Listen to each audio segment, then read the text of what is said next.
fast. Did it actually start the stream? It didn't give me a prompt or anything.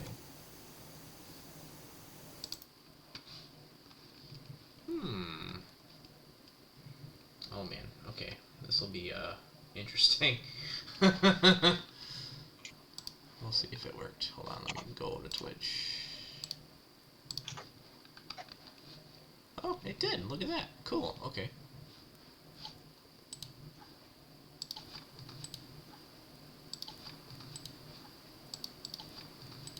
Got it? I did. Yeah. Yep. Yep. Okay. Yeah. Now we're killing it.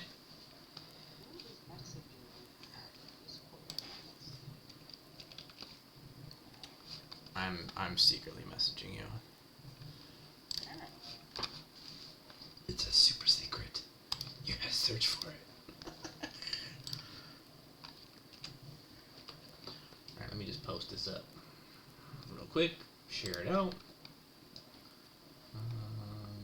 Where are live streams? Live streams, live streams, live streams. Where's the live stream channel? There it is. Live streaming. Oh yeah, the writer's The writer's realm. What? Jeez. Who does? You have that? Who's got that? Oh. I don't know. I was gonna say, that's. They're like one of those. Okay. DM I know. Lame. Yeah. Still cool. I got a lot. Yes, that is cool. Sharing it to the Fasabuki. Next week we'll be leveling up a little bit more. I'll have audio stuff. That'll be great. I'm gonna work on some thumbnails tonight. That is my goal. Get the thumbnails going. Some of that music too that we have already up on the YouTube. It's not a lot, so it kind of covers it. Yeah. If you don't mind that, it's free license, maybe. Yeah. Destruct it. So if you can find a way to put the playlists on the channel to have a loop. I think it also counts for views for the channel. Hell yeah, dude. I'm game. Let's see. Crimson Titan Studios. Oh, you already uploaded the logo. Look at you. Radio. Here we go. Play all. Just gonna turn it down a little bit. Otherwise, this is so loud sometimes. Yeah. Alright, and then...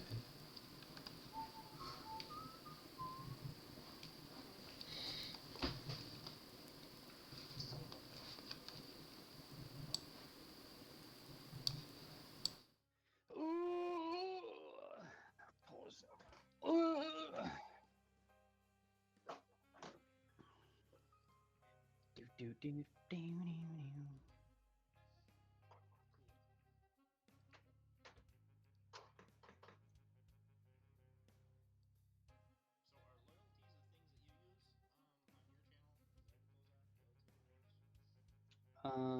I don't do anything like that through Stream Elements. I only do stuff through Twitch, and then I have this thing for Stream Avatars that I'm going to incorporate with something else. But yeah, I just stick simple. I stick with the channel points that are on Twitch.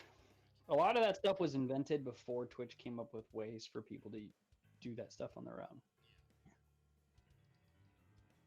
So like Twitch used to just be basic chat and this. And so people found all these workarounds to add all this cool stuff. And as time went on, Twitch found ways to basically just steal what other people had done and integrate it themselves.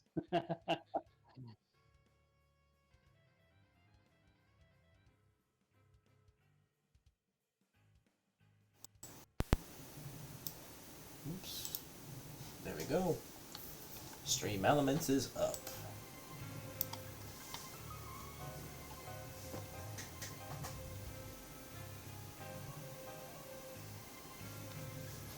Alright, I'll have to adjust some of these things later, but it is working. Alright, make sure my mic is set.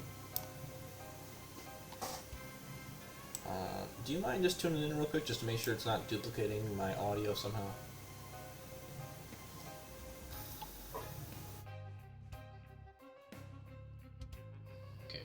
There we go.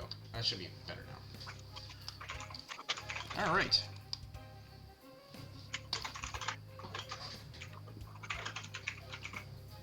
Ooh, the coffee's got me sweating already. There you go. Let's get some little coffee burn. All right.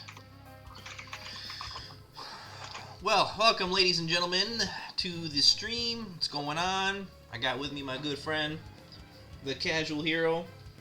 Yo! He is another comic artist. I'm a comic artist as well. For those of you who are new, tuning in for the first time, watching this later, whatever.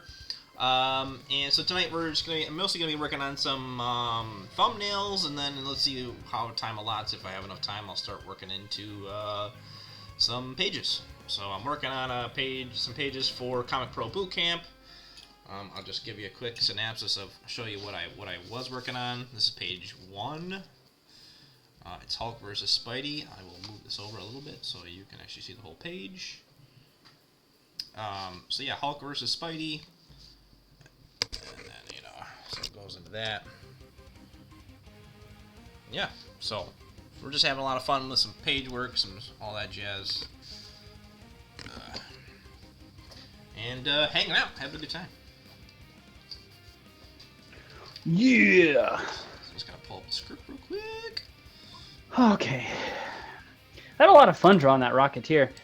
It's funny because, like, I had this vision for, like, my comic book character, and I didn't know where I got the idea until I started looking back at things I used to like as a kid. I'm like, oh, man, like, that helmet, that's totally like a mix of, like, Rocketeer and RoboCop. Yeah. Yeah, that's cool. Yeah, that Rocketeer, it turned out really good. For those of you... Yeah, it wasn't bad. For those of you who want to check out what we're talking about, it's _casual hero, right? At your Insta stuff? Did I change it already? I don't know. No, it's still the _casual hero. Alright, just the _casual hero. Check him out on Instagram and wherever else you want to check him out.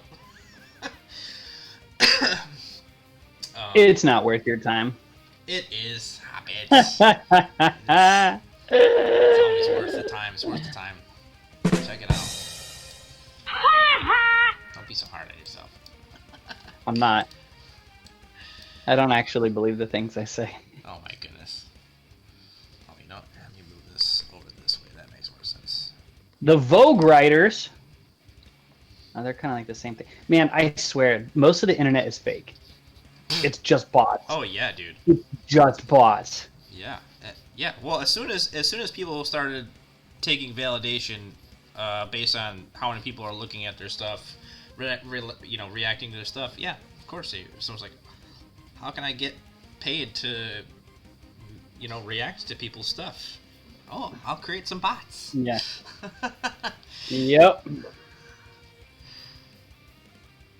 Alright.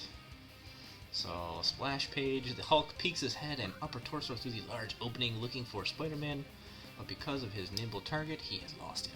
Okay. How do I want to do this? I want him... Probably well. Yes, I would hope. That is always the goal. I think that's the first step. As well as possible. I'm gonna do this. I kind of like the idea of metal panels being torn open. So let's see if I can pull that off.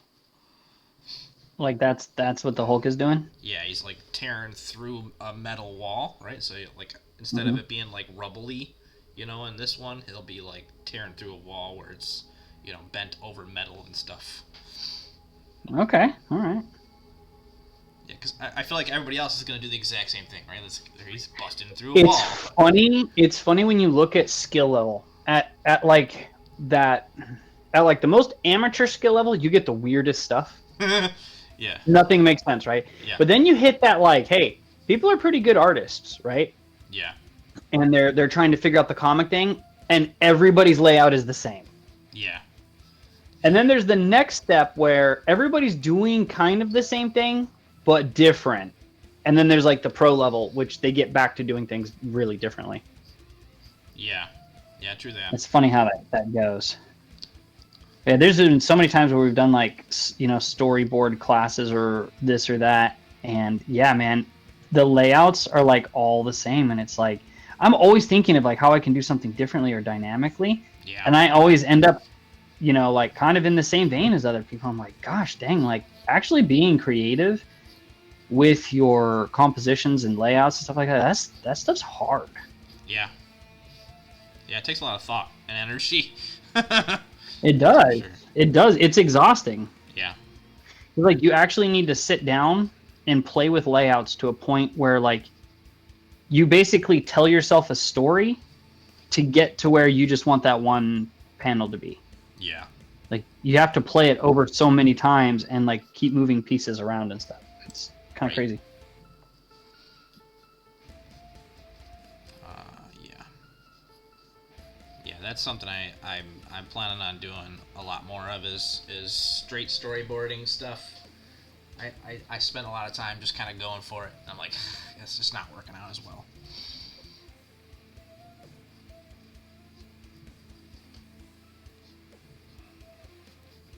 Right. I think now that you're like, you're stepping into the more professional zone, you're just noticing like the need for it. That's like everything in art. Somebody showed like a really cool flow chart for learning art, and it was like where you think you're good and then you think you're getting bad, and the reality is you're getting better with your hands, and then your eyes as an artist get better. So you recognize your errors and where you need to go. So you think you're worse, however, you're just seeing the need for improvement, which is actually you being better. Yeah. Right? And then your skill gets better because your hands get better. And then you're like, man, I'm really good. And then your eyes get better and you're like, oh, I'm really bad. But you always got to remind yourself, like, it's not that you're worse or getting bad. You're just seeing the next level for improvement for yourself because you're now registering a higher level of understanding art. Yeah. Yeah, that's true. That's true. I mean, yeah, if you really think about all the times it's like when I was younger and it's like, oh, yeah, this is, and I'm like, oh, this is good, and then like a week later you're like, not so great, but yeah, I mean, leveling up, it's just kind of where it is, and then you're like, and then you get to a point and you're like, yeah, this sucks, and then you push it further and you're like, this sucks, but then like, it's really not that bad, but then it's like, you push yourself even further, and then you just kind of keep going until you either get discouraged or you break through that like barrier. Right, and that's like true for everything in life. Yeah. Till you're either discouraged or you break through. Yeah. Like that's really the lesson of life. And really, it's just a choice. Yeah. Right.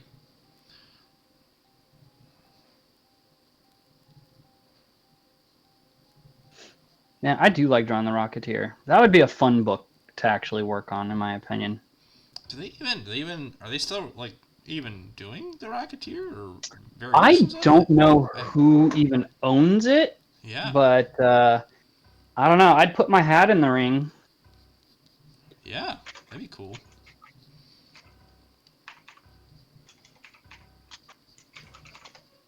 Who owns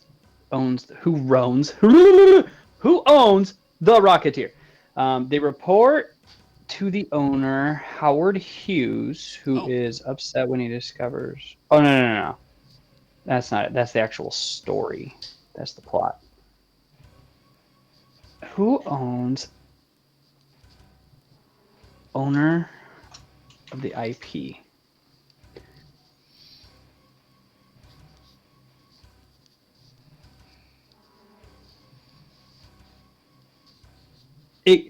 Okay. I mean, it's not what's the word I'm looking for?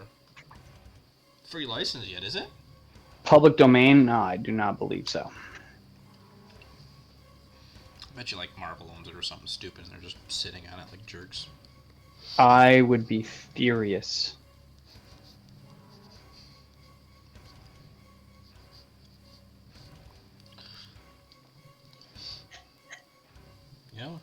it's Ryan didn't like the tiny Hulk head thing, but I like the tiny Hulk head. It makes the I rest guess of it them just feel bigger. depends. I guess it just depends, like, how small it is compared to the body. Because, like, it should be small in comparison, but I did not hate it. I thought it was pretty good until he showed until he drew it and then upscaled it just a tad, and I was like, yeah, that makes a little more sense. Yeah. Yeah, I gotta rewatch that critique too, because What he's doing right there is actually so nitpicky. Like, if he's nitpicking you, that means you're getting closer. yeah, let's hope that's what that means. No, that's exactly what I mean. Like, I know Ryan. Like, I know him. That's what that means. If he's upset with your work, he's not going to nitpick you. He's going to tell you need to work on your fundamentals. Yeah. Now, there is part of the fundamentals that you need to strengthen, but it doesn't discredit the rest of your work, right? Yeah. Like, you can take your fundamentals to, like, a whole new level, which will then drastically strengthen everything else you're already doing. Yeah. But you don't have to necessarily relearn what everything is from the ground up like a lot of people do. So that's different. Yeah, right. My biggest issue seems to be just if I just gotta concentrate more time on building the structure a little bit more, and then Yes. I won't Draw have as many through. problems. Exactly. I mean, it's just, you see how fast he can work, Yeah. right? That's what's crazy. Yeah. Yeah, it's that's for sure. He's stupid fast, dude. What took me 5 hours to do, he was able to redraw in 20 minutes. Yeah, I mean, but that's because he has such control over those shapes. He knows how to turn them and move them that easily. Like, I'm super getting there with different things. I really got to clean up. I really have to clean up my limbs, especially when they're facing certain ways. Yeah. To make sure I'm getting that.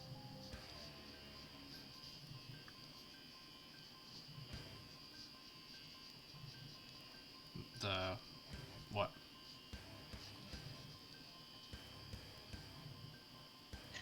Did I what? What did you say? I don't know if you broke out or you stopped talking. I forgot what I was talking about. Oh. Man, you're tired, huh? I am very tired. We were talking about simple shapes. Getting better. Oh, Ryan and his ability to draw quick. Yeah. Yeah, once you can master those shapes and turn them any which direction and do it informed by how the body actually works. I mean, that's why he is Yeah. this, that, and there. And really, it's like, that's one of the reasons why I come back of, like, if you want to improve as a comic artist, I think you have to do some cartoons. As a matter of fact, you need to do a lot of cartoons, because cartoons you can do fast, and they're so flowy and so loose. Yes. That it helps you build, like, yeah, that quickness, and that, because all you have to do after that is just overlay the muscles on top of what you're drawing, right? What's up, Mantlebeard? Mantlebeard, what's up, dude?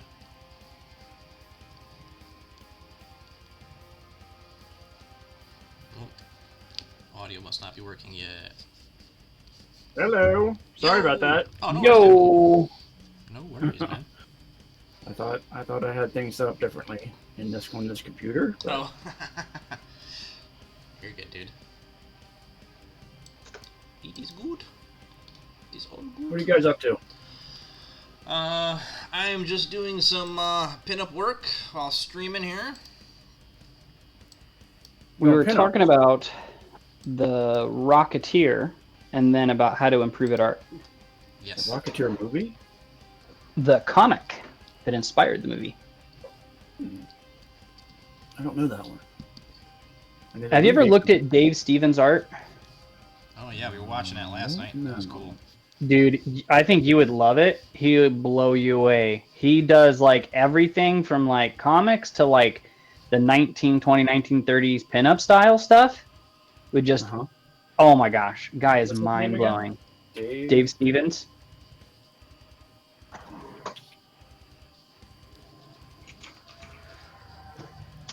Yeah. Oh, that's cool. Well, that's good as shit. He's like an artist. Yeah, like a real artist. Did you see that first one with the girl in like the purple dress? I'll put this in chat. I'm looking at some other stuff. Wow, it's got a Sheena in there. Oh wow. He's crazy. Like he can, the stuff he can do is nuts. Yeah, he's good. He's good. What an ass. Oh, he's so good. Yeah, what an ass. Nice. How dare him be good? Yeah. You know what I realized that I like, not that I would actually emulate, but I like Alex Toth stuff. I mean, I was just like looking at like old, like 60s animation.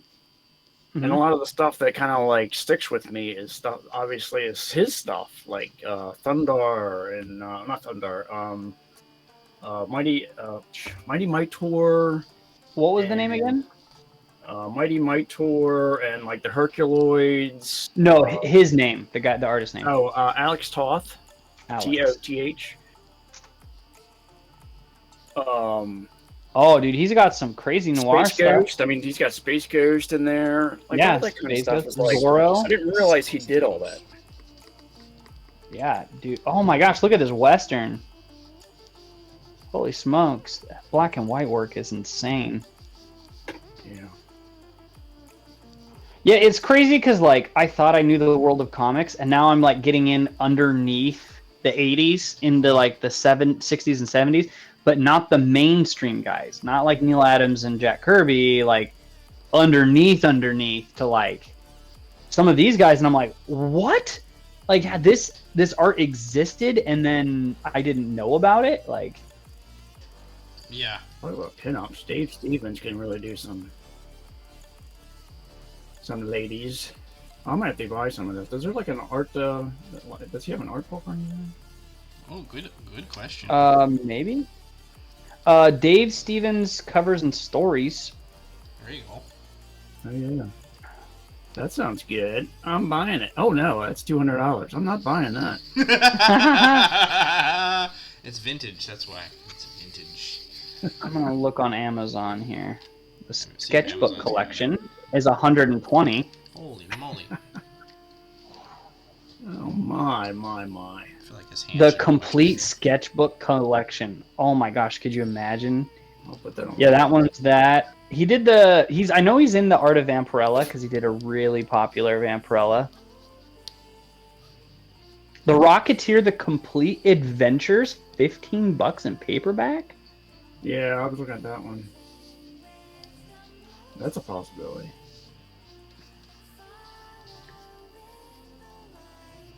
$148 pages? Oh yeah, heck yeah.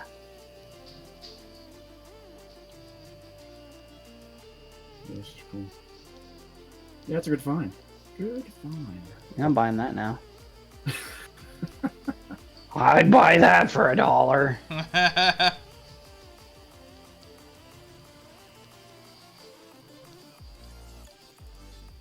I got a super sick RoboCop and Ed 209 coming to me in November from a new line they did. Nice. Yeah. A comic or what? No, statuettes. Oh. They're like posable statuettes. So what are they called? Play arts? Uh-huh. Ooh, Yeah. Nice. That'll be cool. I'm excited, yeah. I've got this crazy huge Sephiroth with his wing out, and it's just this massive statue. He's standing on like this burning pillar, and there's fire everywhere. And I'm like, dude, if I'm gonna get something that big, I need to actually just go all in and get some of the things that I like and have a nice display. Yeah.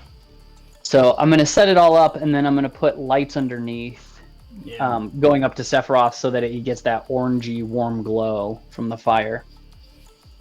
Yeah, that's cool. I need to do a better setup for my stuff. Right now I have Yeah, glass shelves, same. but everything's open, so like dusting is just a nightmare. Yeah.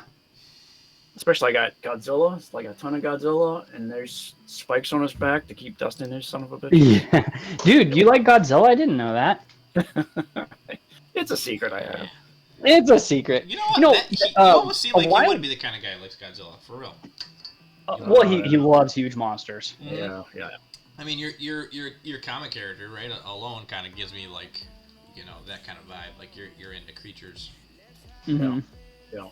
A while back, we did a Godzilla watch through with a couple buddies, and we watched from 1 to like way up into like some of the craziness. Oh wow. So if you ever want to watch Godzilla, especially the first one, I really love the first one. Yeah. And I can't wait for -1. The first one. I can't. Oh man, When did the I first missed one it come in out? theaters. First one you came didn't out see it in in the the theaters. And when? No, I didn't get to see it in theaters. I want to see. I saw it in the theater, but I saw it in color, and I've heard like seeing it in black and white is better. It's the better. That's way. all I've seen was black and white. Yeah, of the first one. The new one looks really cool. Which one? The There's Kong 2 one? of them out right now. Oh, is there? There's I don't know. Kong or -1. The one with the giant moth butterfly creature thing. That one. I don't know. I've just seen clips. That's not new at all, buddy. That was really? like 2013 it's new or to me. something like yeah, that. Jesus, it's new to me. Gosh, that's funny. That was a pretty good movie, in my opinion. Was it? Yeah, That's funny. I liked that one. Ghidorah, King of the Monsters. I loved seeing Ghidorah. I just didn't think it was quite as good of a movie. Yeah. It started to lean into Hollywood super action, which is not the point of Godzilla for me. Like Godzilla's not a Marvel superhero. I don't want to see him flying around doing stuff and just fighting other monsters. Like you got to tell me a story through the people, and Godzilla is like a manifestation of those problems in a different way. And I think that's why -1 is such a big deal, because it actually tells a real story. Yeah. But Godzilla did appear in Marvel Comics. Did he really? He's appeared in Marvel and DC comics, yeah. Oh wow. Well, I know, like I think recently. I think more recently he did appear in DC, right? Recently. Yeah, he And I killed know the back Joker. in like the '80s he appeared in Marvel Comics. I got some of those. Yep. Yep. Alien and Predator was the same. They used to license it to both because you had like Wolverine versus the Predator, that's right. but you also had Batman and Superman versus the aliens and the Predators. Yeah. Superman versus the Xenomorphs was really cool because they put him on a planet with a red sun, That's right. and it got really dicey. I was like, "Oh, dude!" Like I started to think Superman might die. You got to make me believe that there's a threat that my heroes might not live, right? Or else, why are we reading this thing? Right. Yeah, so right. the way to do a good Superman story. Logan is hell bent on writing a good Superman story. If you're into Superman, I would partner up with him.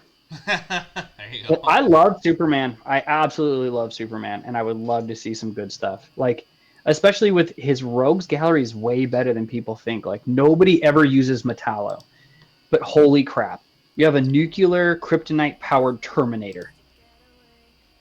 Yeah. Wow. Like, that's just awesome. I was really hoping that guy in BVS that lost his legs was going to be Metallo, and it never panned out. Metallo.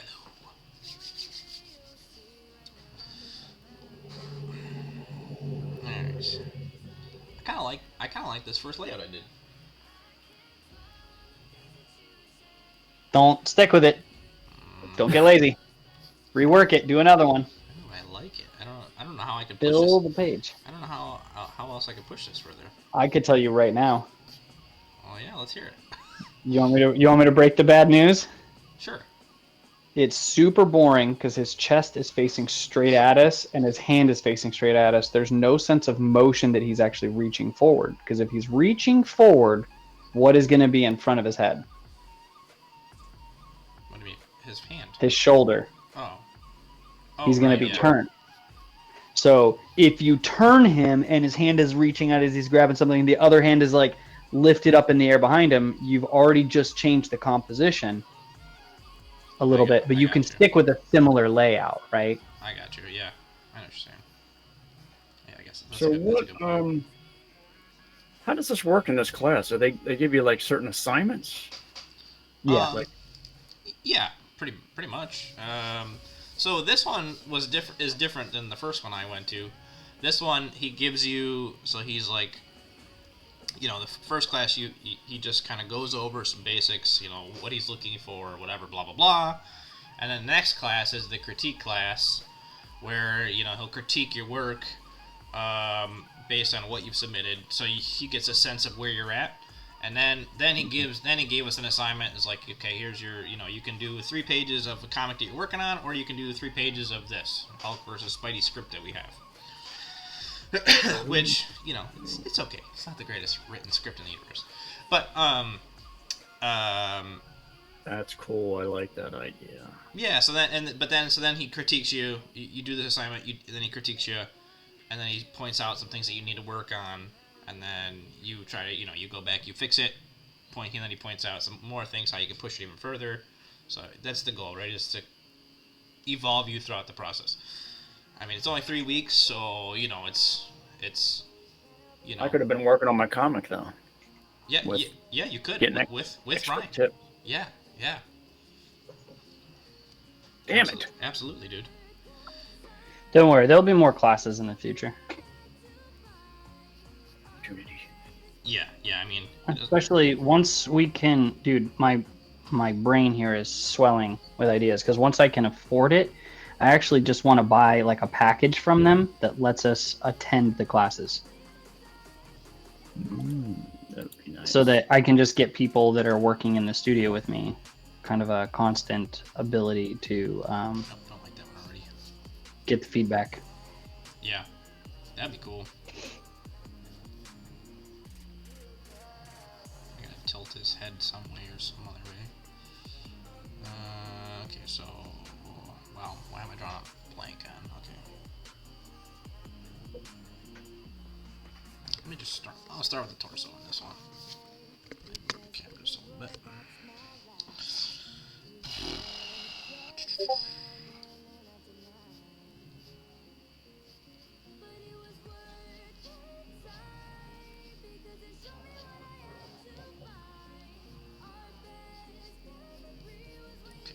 Chest.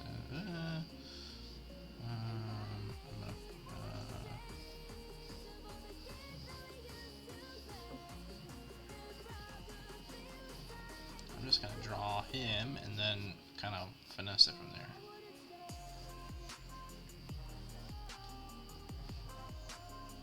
there. That's awful. See, his head's so little, I don't know how to fit it in here.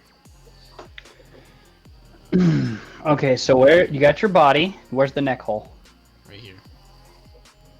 Okay, so draw the neck coming out of the back of that hole, like it's the spine. No, don't draw the sides of the neck. Don't draw the contour. Erase all that. Erase all that. No, you're off center. Yeah. Hold on. Okay. So Draw right out of the middle back part. I'll let you get caught up. Yeah, hold on. Let me fix this. There's his shoulder hole. So, yeah, his neck comes out of here. So, you're saying draw the hole all the way through. Draw through. There you go. Right there. Now look. Just part way up, put us like turn the head into a can coming off of that. Just like a really quick like cylinder. So draw a circle for the bottom of the jaw and a circle for the bottom of the head. And then connect it. It's too low. That might work, but you're going to need to raise up that top line.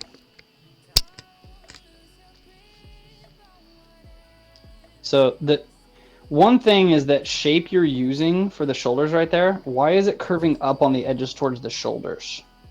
Like it's a really, it's a weird shape. and I think it's actually holding you back because what it's doing is sinking the neck into the body disproportionately. Like it's really like just use a simple circle, just like a circle, and then you draw your little rib line, and you carve just those little holes out of it. But doing like this whole complicated thing, I think is actually going to make it tougher because you're adding stuff that's not there, right?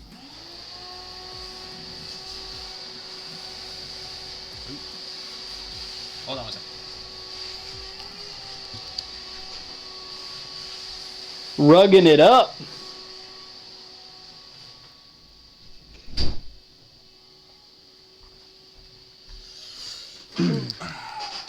I've been doing these quick sketches, Brian. Just like I put random shapes together, and then I'll try to make a character out of it. Oh yeah, that's a good challenge. It's really helping my cartooning, and just like I'm getting this thing now where like I can draw the face at almost any angle, and then instead of like putting a head down and trying to draw the face in the head, it's more like I'm putting the face where I want it, and I'm able to construct the things around it a little bit better, and that's kind of getting me closer to where I want to be. Yeah, cartoony is a good way to flex the creativity on envisioning how parts of the face can still work. Yeah. Well, and I think that's how you get more unique characters, right? Like even if you do it subtly, you still want to embellish those slight areas in a character, you know? Right, and that's going to get you closer to these dynamic, more interesting characters. The other thing is like what I've been talking with James about quite a bit is cartooning gets you way better at gesture. Yeah. Way better at gesture. Like your characters actually move and feel alive. Yeah. Yeah. That's the one thing I found. What got me back into drawing more passionately was getting away from the realistic stuff, which I found I was finding myself kind of just in a rut, and getting into cartoony, which is then it was just like, fuck, I'll just do this. I'll just push this shape, push it, and then I just kept doing that. I'm just like, push it more, get more obscene, get more absurd with it. Yep. And then that really helped me to get more dynamic positions and poses, and it's a lot more informative for me than just trying to like always draw the realistic styles. Oh, I agree. I think like the way I look at it is like if you can cartoon something down and then fill in any type of rendering you want, you have your range, right? So if I cartoon a character out and I wanted to make it look more realistic, it's really the eyes. You know, I changed the eyes, and from the shapes, I just limited a little bit more and not overcomplicate it. And I think that overcomplication just like ruins artists. I know it was holding me back for sure. And I'm kind of like making some breakthroughs here. But yeah, it's like if it doesn't look good at the cartoon stage, I'm done with it. It's like, nope, back to the drawing board. Pun intended.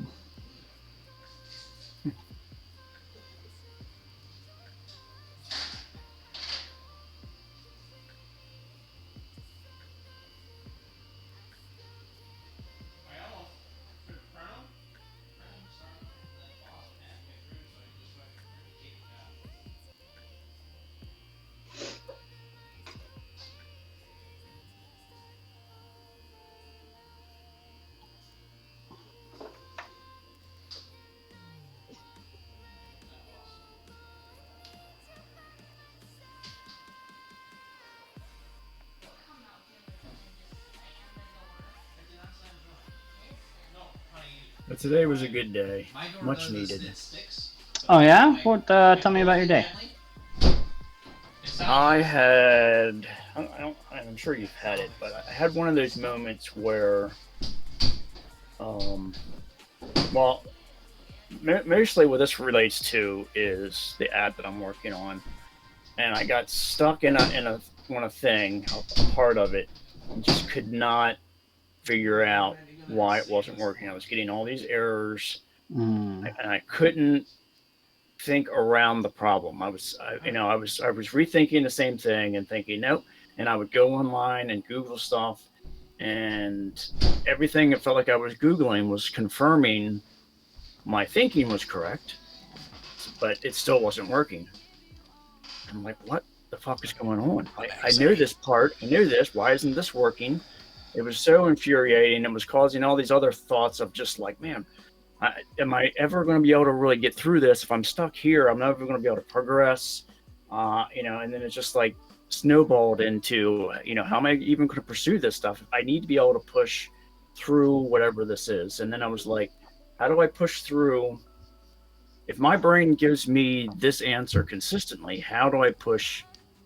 How do you come at it from a different angle if what you're thinking and you're researching seems to confirm that, but obviously there's something wrong.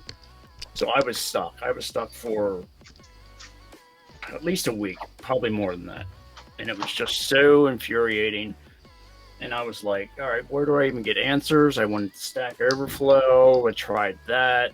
I got some answers there, but it didn't lead to any real breakthroughs. And then I'm not really familiar with how protocol is there. Like, I got some answers, and then I was kind of corresponding with some people that were giving me suggestions. And then I just got this notification that, oh, your post has been closed. And I was like, what? And it was like, yeah, you got to you have to debug and do all this other stuff. And I'm like, I'm not going to get into that crap. I need to talk to somebody who's more familiar with this process, who, like you might know cars well, but sometimes you need to know from a mechanic, like, okay, well, I know you're thinking like this, but it's really this kind of thing. And it's something that comes along with experience. It's somebody who's done this a million times. Right. And they know like the familiarity of like, this is where, you get tripped up. Like sometimes you'll get tripped up here and it's hard to get out unless somebody kind of says, no, it's over here. And I was like, I really need somebody. And I found this thing online that was, you can get mentors, but it wasn't cheap. It was like $30 for every 15 minutes. Oh, wow. Shit. I don't know. I mean, I was like, I don't really want to get into that because I got to pay for hearing aids too, and those things aren't cheap. And I was like, all these expenses, and it's tax time, and right, the mental stack. Yeah, so it was really weighing me down, and I went back to this thing like multiple times. Like I would go anytime I had a little opportunity, I would go back and fuss around with it. No, it's still the same, and try different things, and nothing was working. And then today, like I went back to this guy's answer that one of the guy, I put my thing up onto the mentor thing. You post your problem, and then people kind of like bid, sort of. They approach you and say, hey, if you hire me, I'll help you through it, that kind of thing. And then you choose. But one of the guys who was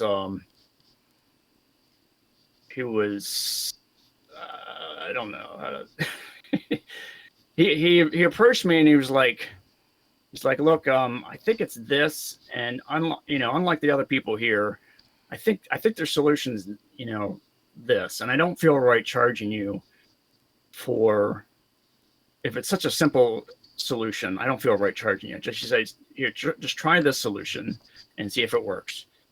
And I was like, that's cool. So I tried a solution, didn't work. And then as I was reading his solution, the same thoughts are coming up. Like, no, I know I'm right about this part. And I would go online and check what I was writing, and check what I was thinking. And I was like, yep, I'm 100% right. And I even typed back to him. I said, it's my understanding that this. And he's like, yeah, 100%. That's why I made the suggestion. And I'm like, well, how can we both be agreeing, but you see it as a solution, and I'm still seeing that I'm doing this and I'm stuck. And then it was just like this weird, I don't know, maybe it was the solar eclipse. I don't know. But something just completely shifted, and I was just like, one of those just light bulb moments, and I was just like, holy fuck! I think I know what I'm doing wrong. And it was just like one reality replaced another. Like I was so convinced of reality A, and then the shift, and then that other reality just seemed absolutely stupid. It was just like, where did that even come from? Why was I even so convinced of this? And like how, like, and I can't even like go back now and go like, well, I was obviously Googling this stuff and getting confirmation of my thinking. What was I doing then? Like, how was I Googling it that confirmed my thinking, but now I'm in a different place? It's really weird, but yeah, I mean, what eventually happened was I approached his solution again, put it in, and I still got errors. I didn't get as many. And I was like, cool, at least that part's working. And my new thinking aligns with what he said, and that seems to fix this problem. I still had this other problem, and then I went back through my code and found like another spot that I was like, well, I gotta get the data formatted a certain way, and I just went through a different spot in my code and like looking at how the data is received from the API, and I was like, well, what if I just type it this way? And everything was just like fixed, like in like 30 minutes compared to just like weeks of screwing around and trying different things. Just in this 30-minute window, I was just like I was a totally different person. I was just like, beep, beep, beep. Oh, that worked. Oh, and how do you get the solution? Beep, beep, beep, beep, beep, that worked. What the hell? I don't even know how, unless that's just like divine intervention. Like how that kind of shift happened, like I mean, you know, I'll take it. It's just like my app. I went in there and just tried my little delete button, deleted the listing, no problem, no errors. I was like, fuck yes. The thing that always comes to my mind when I think of those moments, because I've definitely had them too, especially with like martial arts, and I'm trying to problem solve things. I'm like, what the heck? And then all of a sudden the solution is so easy. You're like, oh, you laugh, but that, there's that verse that says, do not rely on your own understanding. And it's like, you don't realize it until you hit one of these kinds of moments where you're like, yeah, my understanding was seemingly right and correct. And yet I was getting nowhere with it until whatever small change happened enlightened. Mm-hmm. It's like a small thing. Now all of a sudden I'm allowed and can think differently, and that brings me to a whole new place. It's absolutely bizarre. Like I don't even know. The only other time that is like this moment for me is like there was a moment like back in my 20s or something where I was really into tennis. And I was so convinced that the scoring only had like 3 levels or something. Like there was only 3 points. And I was so convinced of that. And it felt like reality matched my thinking. And then something happened, like it shifted. And I was like, well, that was a stupid way of thinking. And obviously it was wrong. But yeah, it was just like, anyway. Yeah, there's like I had that moment and I was just like, oh my God. Yeah. Yeah. I had that situation, particularly in martial arts, when it came to the guillotine, right? People would often, especially like we're talking like early 2000s, they were winning MMA matches a lot with these guillotines, just choking people out. Nobody could stop it. Especially in the amateur stuff. And I was like, dude, how do you beat this? I was pondering it, thinking about it, and then all of a sudden, like, I just knew. It was like the body, the mechanics of the body were opened up and revealed to me on how everything works, how leverage and all the mathematics were just placed in there. And I was like, it's so simple. And then that led me to two huge techniques that are a mainstay in my arsenal that mess everybody up, especially like when somebody underestimates. Sometimes I will allow myself to be put into a guillotine specifically because it scores me these submissions. So like one is like if I'm standing, somebody is pulling really tight and they are like I'm really close to them. It's a WWF body slam. You just scoop them up sideways, and then what happens is the pressure releases from your neck. So they're hanging on you, and when you slam them down, first of all, you're collapsing all, several 100 pounds or whatever you got onto them into the ground. The other thing it does is it pins their hands underneath your chest, and because they were choking you with their arm, their shoulder is now in position for a head and arm choke. So all you have to do is slam them down, and your hands are already almost together. You just clasp your hands and squeeze, and people tapping out left and right. Dude, I've done this to amateurs. I've done this to pros. I've done this to bodybuilders. A number of people. Just let them get it, and then whoop, I just sweep that leg and fall down. They hit the ground, and I just squeeze my hands, and it's instant tap out. No, don't want that. And so that then led me to like in jiu-jitsu, where I don't have the ability to like stand up. When somebody starts to get that guillotine and they roll back to catch legs of the guard, I would purposely put my head down into the guillotine, and I would cartwheel up and then land in side control. And I would get that same submission. And people were like, what the heck? Like they were so sure of their victory. And it was hilarious because for a while, I thought things like the rear naked choke and the guillotine were like these invincible techniques. You get caught in that, it's just hopeless. You're just gonna get choked out. And nope, the answer is quite simple. And it's weird how that happens. But yeah, it was literally just like knowledge was poured into my head. That's funny. Bizarre. That's pretty bizarre.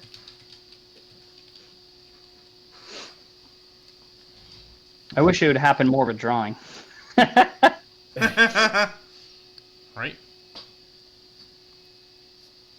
Although I had a pretty big epiphany the other day, and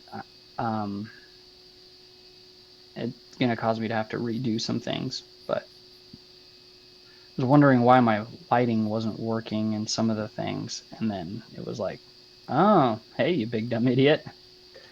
Do it this way. Nice.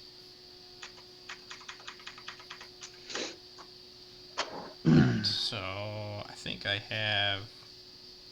I don't want it that high. I think I have the pose I want, sort of.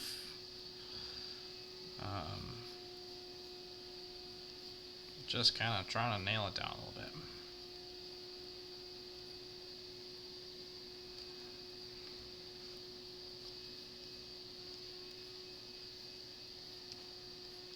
Pew, pew, pew, pew, pew, pew. What are you working on, Mailbeard? Still working on your code thing? Or your project? No, I thought I would take the win and let that ride for today. There you go. There's another part that there's another function I have to add in. And I think what I did today is also because there was another piece to that I was like, well, shit, if that's affecting the delete function, that's really going to mess up the ability to edit. And I think one of the changes I made is going to make it a little bit easier to do the edit function. Gotcha. So that's the next one. That's the next is to add the ability to edit. I don't understand all this nerd talk. Well, right now I'm drawing because giving myself a detox, relax. Totally. There you go. Reward yourself. Reward. I've been thinking about my comic story, so I want to start adding more pages there. Oh yes, I'm excited to be done and moved on to more of this stuff. A new story, or you're continuing your Jekyll and hide one. Continuing hide. Nice. Yeah, I mean, right where it is now is just kind of like it's right in the middle of the story. So I got some ideas of where with the next. I was thinking like let's just think of 6 more pages, and then 6 more pages, and then 6 more pages. That's the way to do it. There you go. I Yeah, like do it I in like the batches. 3-act structure. Just trying to think in terms of like, or the hero's journey structure. I think those are really good like templates. Because pacing is important, and if you can set yourself on a pace, then like if you do have like a big complex story, you can have multiple issues that are paced correctly that get you to that, through that complexity. But as long as you maintain like a good pace, it should have a payoff. Yeah. Yeah, that's what I've been watching some videos on like structure and stuff for the hero's journey so I can start writing my stuff. But yeah. Just at the tip of the iceberg right now.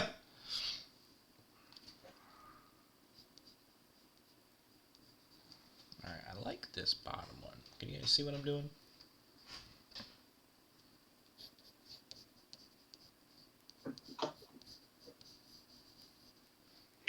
I can. So you can or cannot? I can. Okay. This is just a you're just working out poses, right? Yeah, I'm not working on like the background. I'm just kind of trying to figure out how I'm going to do it, and then I'm going to frame it in.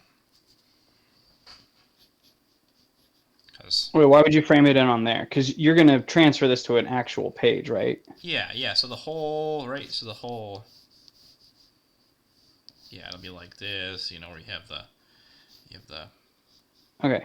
So just real quick, I mean, just coming at you from like a workflow sense. Why put anatomy and all this stuff in there that's slowing you down from getting like a bunch of these done and then getting onto the real piece? Like if you use simpler shapes, you'd be done way faster. Yeah, well, because right now you're working on something that's getting thrown away, right? Yes.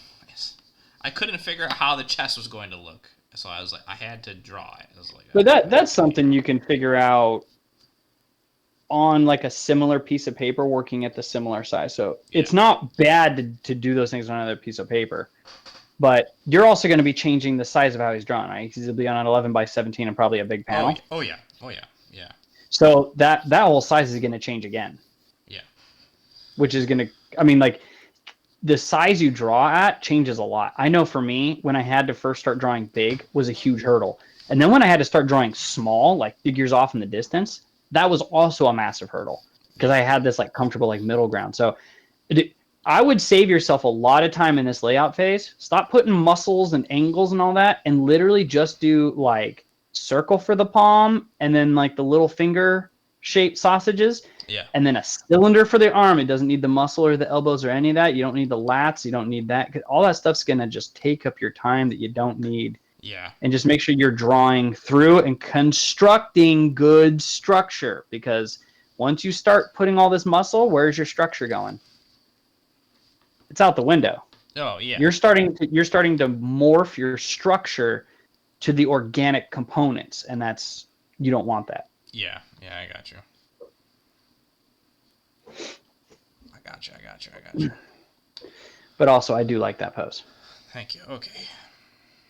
Are you going to have the back shoulder kind of like just like really big behind him and like just kind of being cut off by the frame? Oh, I think that would be fine. It would be like showing him coming through the wall and the other side still behind it. Yeah, kind of like that. You mean like? Yeah, and his arm just kind of shooting off. Yeah, that's kind of what I was thinking. So I don't even have to show the other arm. I just got the one arm, so he's kind of coming at you, trying to reach for Spidey. That's the So yeah. Yeah, making the arm come outside the panel, I think, is a really good way of demonstrating that. Yeah, I thought that was cool. I wanted it to be dynamic. If I'm gonna do a splash page, it's gotta look cool. That's typically important. That's the whole point. I'm drawing a comic. It's gotta be cool looking. gonna be cool. All right. I mean, I started here. That was good, and then I had to fiddle with it a little bit. Had to fiddle around with, a couple of them, different variations, but I'm glad, I got somewhere. So I like it. I like it. I'm glad I got there. All right, should I do the next page layout, or should I just start drawing this one? Are you gonna try to get all 3 done? Yeah. I would do the layout then. Okay. Get all your layouts out of the way. Okay. Kind of gives you a game plan to work off of. Okay. Let's see what I got on this side. I need a new page somewhere. Let's see. Chicken Chaser. Chicken Chaser. Do you need a new page, Chicken Chaser? I also need to make that a sound on my stream. Chicken Chaser. I'll do I'll tell you what, I'll do one of those little 10, 15 second metal intros, and I'll just have this super heavy sludgy breakdown, and over the top you'll just hear Chicken Chaser, and that'll be the intro. When you come say hi to my stream, I'll be like, Chicken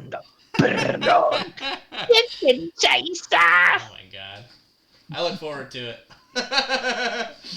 Did you hear the one I made for MRR Night? No.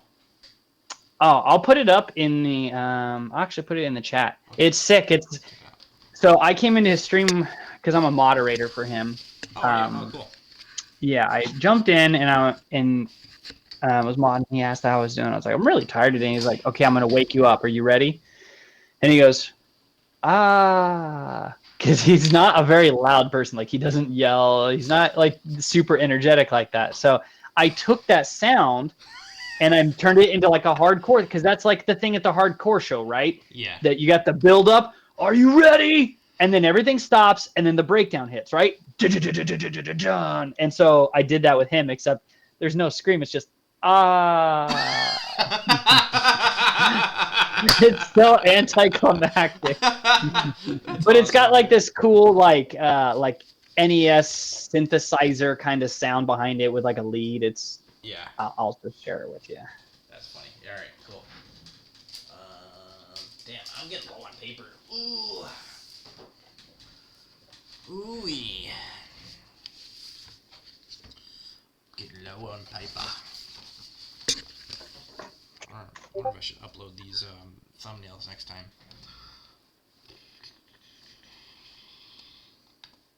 I appreciate you telling me not to go with that first one. Thank you.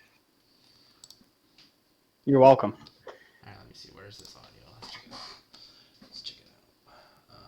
You said Yeah, I only ever try to be helpful based off of my experience. Just like you guys. I swear, I'm going to ream everybody for not giving me feedback. Because I am changing certain things. So when we get to another critique session, I'm so mad at you guys for not telling me how horrible this thing was and how to fix it. What was? I'll let you know when we get there. Honest to God, dude, the only art that I've seen from your book so far has been that one scene with the bridge, and that was all I've seen so far. And that was terrible. It was not. That was awful. It was not. It's awful. Oh it's God. Awful, and it should be fixed. And the fix is so easy too, and I was so dumb and blind and stupid and dumb and smelly too. You're ridiculous. Let me play this.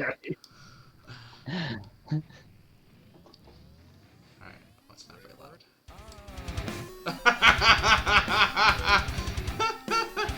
Oh my god. Here, let me replay that for the stream. You ready for it?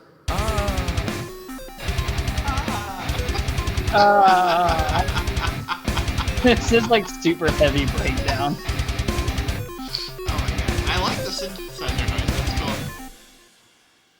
You should have ended on the as well. That would have been funny. That was funny. So I can't wait to hear mine. That'll be funny. Alright. I like to make foolishness. That's where it's at, man. That's where it's at. Chat is quiet today. Oof. Chat is very quiet. Don't ever give into it. Don't ever speak about it. Just let them be. Alright. Lurkers are your backbone. Yeah, dude. Lurkers are literally the key to success. So if they never say anything, but they show up, just you be grateful and thank them, and don't ever stress about getting the talking, because as soon as you do, and you're like, oh, chat is this, it'll actually make it worse. True that. Just True love and that. appreciate them. Hell We yeah, love man. you, chat, We love but you, also chat. it's your fault anytime something goes wrong. Nice. Mantlebeard lurking. Thanks for the lurk, buddy. You got it. Alright, let's take a look at this script. Okay, up high, Spider-Man is hanging by his web from a ceiling, but hidden from sight. Close shot of Spider-Man. He is concerned and is questioning what is going on. The last thing I remember was the most recent interaction with Loki. Oh, I'm putting word bubbles here? No, you don't put water bubbles anywhere. Okay. You need to leave I just gotta leave room. space in this thing. Yeah, for word bubbles. So don't put important things everywhere. Right. Okay, he was looking for But- the lost monolith when he was tricked. Now he is wondering if the monolith's powers have taken control of the Hulk. Spider-Man's Spidey senses are going off. Suddenly, the Hulk leaps out of the shadows on the attack. He is in full rage. Okay, that would actually kind of make a cool two different panels, like the Hulk in shadow and then him attacking. That would almost make more sense, but What he's Yeah. giving you an actual, There's like, already the four actual. panels. Remember, you get to interpret this, so it's Oh. okay to make a change as long as you can incorporate everything and it tells the story better. So if you do make a change, like combining two panels, Yeah. or splitting a panel up, it just has to be better, and you better execute well, or they're going to be pissed at you. But if you do it better, everyone's going to love you. Okay. All right. Well, I got some tough competition. What were you saying, Mantlebeard? Yeah, what were you saying, bud? Said, does he actually? I mean, he's actually giving you like a regular comic script. Something he or somebody from the team made. Yes. Okay. Yeah. We've had scripts given to us by DC before, and we've played off of those. They were already written, like already published books, but they allowed us to use the script for training purposes. The last class I did, it was Thor number 26. It was Yeah. was slightly modified from that script. Yeah, we've also had forgot what it was, but it was in the Batman universe with Jason Todd and Damian Wayne. What? I want that Yep. one. What the heck, dude? Well, I want that script. go get hired at DC. Yeah. I mean, I don't know. I'm torn about that one. I kind of would like to work for DC because it would be great for my career, but at the same time, I'm like, I don't know. But I think it would be really cool to draw a Batman comic, but there's no... I mean, I guess never say never, but there's no way that I would be put at a Batman comic. They pick these, Not with that attitude. crazy people to draw Batman. But, I guess it's, Dude, look at some of the people that have done Batman. Like, there's such a variety of styles that have done it. That's true. You just have to be consistent. And like the guy, I mean, for me, it's Greg Capullo. Like, he's my main go-to Batman artist. Yeah. And he's not like the most high-profile artist in the world. Like, a lot of people know him from Spawn. There's a lot of people that just didn't know him though until Batman, right? Yeah. He was just right for the job and applied, and he networked. Well, a big thing is networking. Like, you got to get to know people. Yeah. Like I don't know, the possibility of doing a Batman comic is closer around you than you actually think.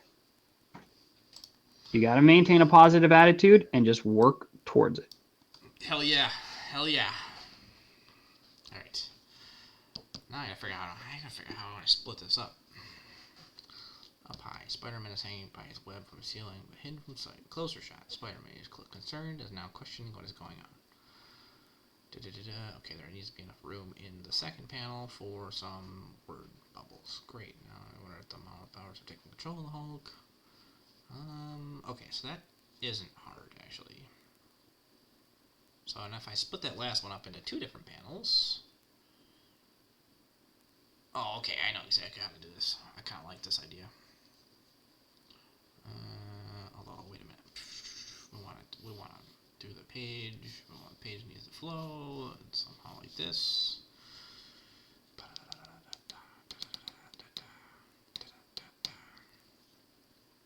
Ah. That was a good riff. That's gonna be stuck in my head for a minute. It is a pretty good riff, right? Yeah. Like every once in a while, what like I come up with a banger that's like a throwaway thing, and I'm like, I look back on it, and I'm like, that would actually have been sick on like an actual album. Yeah. But then you just got to outdo yourself, right? Yeah. All right. So we got Spidey hanging from the ceiling. I don't know if I like that. I have a couple ideas, so let me see how this works.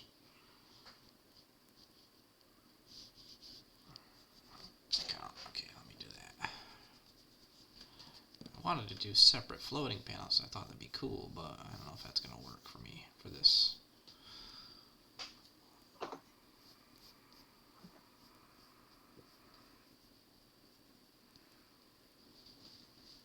Okay, Spidey. I don't know if there's enough. This would be enough room for word bubbles or not.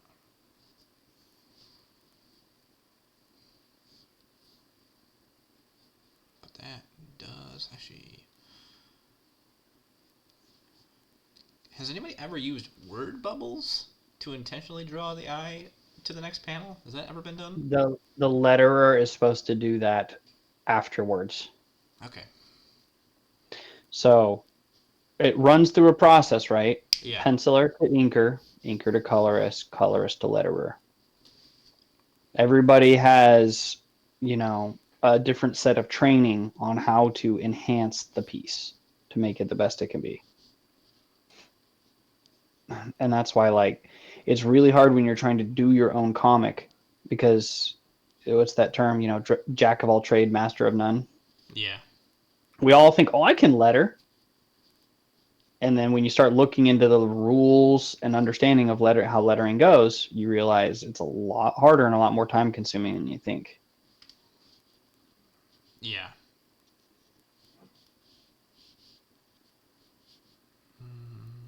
Okay. I can tell you right now, I like what you're playing with. Ryan is going to hate that top right panel. Yeah, well, that's why I was like, I personally like this stuff. I like weird panels, especially if you can draw my eye through the art. Yeah. I'm totally fine with that. Ryan is specifically picky about that, though. So that's up to you on, do you want to risk it and for the biscuit and have him just critique you on your awful paneling? Or, because that's what he's going to say, right? Yeah. Yeah. Or do you want to just do something that's going to be more appeasing to him so he critiques the other part of your art? Yeah. Yeah. I'll finish this. I'll see, and then I'll kind of I'll mess with it for the next one. Yeah, but personally, I like cool paneling. Like coming back to Greg Capullo, I loved in Court of the Owls when you had to turn the book. And you had to keep turning the book and flipping the pages to get through that labyrinth. Yeah. Dude, that was wild and awesome. That's cool. Yeah, or like in the Red Hood story, he had like panels inside of the reflection of the Red Hood's helmet. Oh, that really? was like That's next cool. level. Oh yeah, that was insane. It was like, whoa.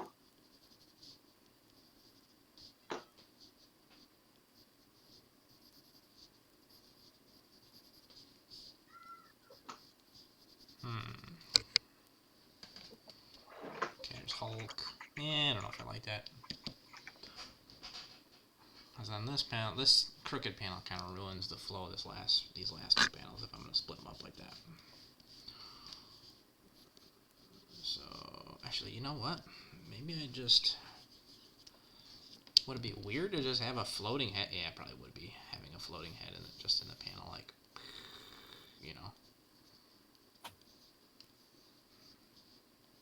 Um, And then if you do a floating head, usually people do like a circle, like a a headshot, like a circular cutout for Yeah. that expression, like an expression cutout.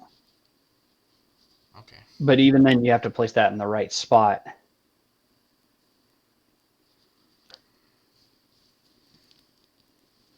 Yeah. Well, I would have his eye. Yeah, I would have like if I did that, I'd have his eyes looking that direction, right? Like like he's looking, like he's almost like he's looking at the next panel, but he's really not. Yeah, turning his head so that he's looking that way is a good idea. Yeah. Trying to think how I want to do Hulk's silhouette. Because if I do a silhouette,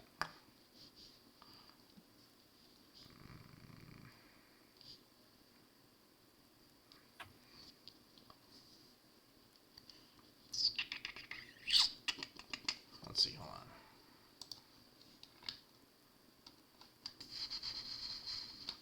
Kind of want him like, yeah, jumping out of the shadows, right? So a cool jumping pose would be neat. But it's got to have a silhouette that's going to be perfect for Hulk. Ryan will be like, that don't work. Yeah, it's got to be a big old fast silhouette. There's one from the movie where he's jumping. Yeah. Saw that when I was looking at references for you the other day. Hulk.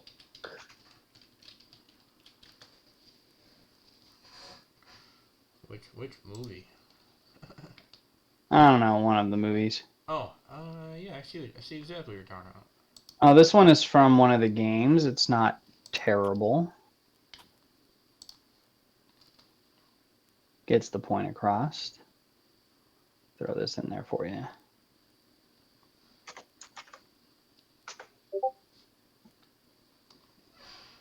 Let's see if I can. Yeah, that might work for a silhouette. Maybe I'll just make the arm down more so you can actually see the silhouette. I don't know. Actually, that pose almost works perfectly because it's angled to the next panel. Okay. So that actually might work great. And that's definitely a Marvel vs. Capcom. Yeah, I'll put this one here too. Yeah, that was the Marvel vs. Capcom Infinite, I think, which the graphics in that game were just awful. Yeah, that one was okay, and the story was. You know where they went wrong with Marvel vs. Capcom Infinite? Because the gameplay is actually pretty good. They went wrong with trying to shoehorn the freaking movie characters in. Marvel players do not care about the movie universe that way. Oh, yeah. It's like, you need to stick with the characters that made those games popular and then bring in some of the movie characters as DLC. You will make a ton of money and not ruin your game. And also, you need to put a budget behind it. Yeah. But, like, you made two bad decisions. You didn't give it enough budget and you went in the wrong direction. Like, but that's what happens with Suits. It's like, oh yeah, bring Marvel vs. Capcom back. We'll give you this budget. It's like, dude, I can barely, eat bread and drink water off that. Yeah. What are you talking about? And then it's like, oh yeah, by the way, you got to put all these characters in because we got movies coming out. And you're like, so the history of this fighting game is gone? Yes. Yeah. No, Marvel vs. Capcom Infinite, in my opinion, should have kept a lot of what was in MVC3, and then it should have built more on the roster of MVC2.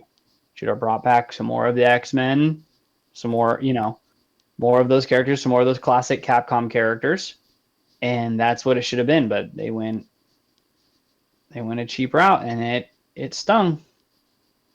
I hope that they learn their lesson with Street Fighter 6 because they obviously put effort and budget into Street Fighter 6, and I think it's paying off. Game looks great, it plays great, it's super fun to watch for tournaments. We haven't even had a balance patch yet to see, how good the game can actually get, and it's just awesome. Yeah. But you can tell they put effort. The game never got to be perfect. Right. Effort counts for a lot. Yep. True that. Yeah, like I don't know if you've ever played it, but Venom's voice. Sorry. Played what? Did you play Venom in Marvel vs. Capcom Infinite? Yes. Do I remember? His No. Oh my gosh, his voice is so awful that it's like, "We are Venom," and you're like, "Huh? Oh, that's funny. What? Come again?" That's funny. Ali Wright says, bless you, chicken chaser." Oh, thank you. Thank you. Ellie writes, first time chatter. Thank you. Thank you for tuning in. Just working on some thumbnails. Blah. Ali writes, Brain fart. I gotta ask you then, are you a writer? It would seem to be so, but I could be misunderstanding your name. Do you write comics and stories? That'll be cool.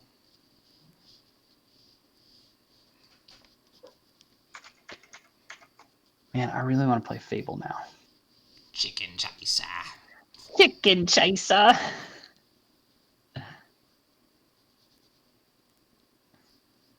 Once, man, dude, can you imagine just like having our own studio, and then being able to go like, hey, you know what? We're not going to work today. Today we're going to boot up our original Xbox and play Fable. There you go. Just because, like, every once in a while you can just, nah, F it. We're going to the river today. That's work for today. There you go. That's my goal. That'd be sweet. That is my goal, to have that kind of environment.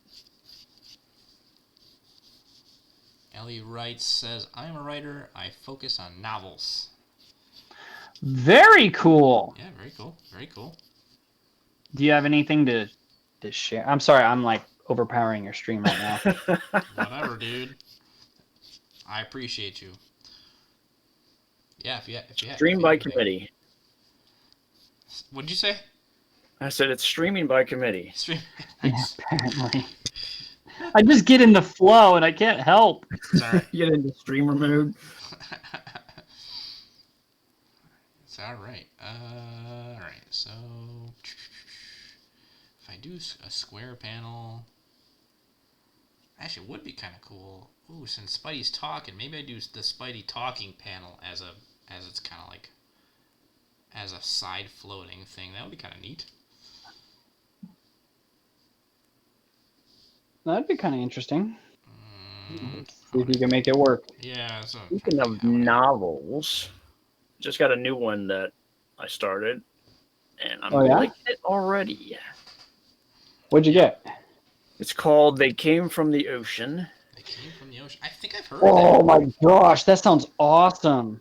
And I really like stories that take place at the bottom of the ocean. Have you ever seen the movie Leviathan? Yeah, I like that one. The Abyss. I especially like the Sphere. Like watching the Sphere. It's one of my favorites. There's a newer one called Underwater that's got the Twilight girl. What's her name? Stewart something? Kristen Stewart. She's actually really good in it. But yeah, it's like at the bottom of the ocean. There's creatures down there. Everything's just pitch black. There's all that very cool pressure of the ocean above them. It's super cool. Dude, have you heard about like the underwater sickness? Like the bends kind of thing? Yeah. Well, when you're like out diving and you're at those low pressures for too long, you start getting underwater sickness. It kind of drives you crazy. I know there's a thing like it can happen, which is why they like if you go, depending on how deep you go, you can't use oxygen anymore. You have to use the mix because oxygen becomes poisonous. Yes, at a certain depth. I know there's that, but the pressure and darkness at a certain point can actually start driving people crazy until they pass out, and then because you're buoyant, you just sit there. It's pretty crazy stuff, but a lot. You know what's insane to me too? I like some of this weird stuff. Like a lot of divers will talk about some weird freaking stuff under the water, like hearing and seeing things that should not be in the water. And I love those stories. I wonder if that's like when you go really deep. Psst. Yeah, man, I don't know because I would never go that deep into the water. Not especially after those millionaires did. Oh yeah, no, I'm not doing No, that. dude. Okay, Lord. there's a reason that the ocean is there, and it is a giant destructive force. I'm not going into it that far. You want me to go surfing? Sure. You want me to go fishing? Sure. You want me to dive? Not only past like the schools of great whites and hammerheads, but down to where it's black and I can't see? No, thank you. I don't want to go any further than where the sun can touch me. I And even went then, to it's a little freaky. the deepest I ever went was 100 feet. That's pretty good. And it was kind of freaky down there, especially because at that depth you can only stay down there for a short amount of time, and then you have to come up to a certain depth and then decompress. And you Yeah. have to stay there. So it's like the whole time I'm down there. I'm constantly thinking about my air because you use up more air that way. You use up more air at that depth. So I was really nervous of like, make sure I have enough air. Make sure I have enough air when I get to the safety stop. And Right. it was dark. It was not. I'm only 100 feet, but it was still very dark. Yeah, I did. I remember like I got carried away swimming in Hawaii. I was just chilling, right? You know, I'm having a good old time. And all of a sudden I look down and the bottom is like gone. Yeah. And I turn around and I look back because I'm snorkeling, but like I can snorkel. So I go under the water and I play around and I come back up and I blow through my mouthpiece. Like I'm pretty adept at snorkeling and that kind of stuff, especially because like there was a lot of military swimming, things like that. But like, so I'm out there chilling, and then I look and the bottom is gone. And I'm not seeing like the sun ripples on the sand anymore. And I look back and I saw how far the coast was. And I got this weird dread feeling coming over me. It was freaky. And I swam my ass all the way back to the beach and got out and didn't get back in the water for the rest of the day.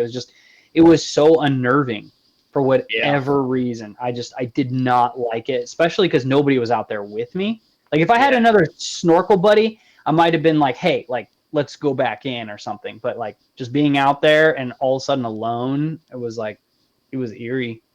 Yeah, especially when that's how great whites come up from underneath. Yeah. Oh yeah. Yeah.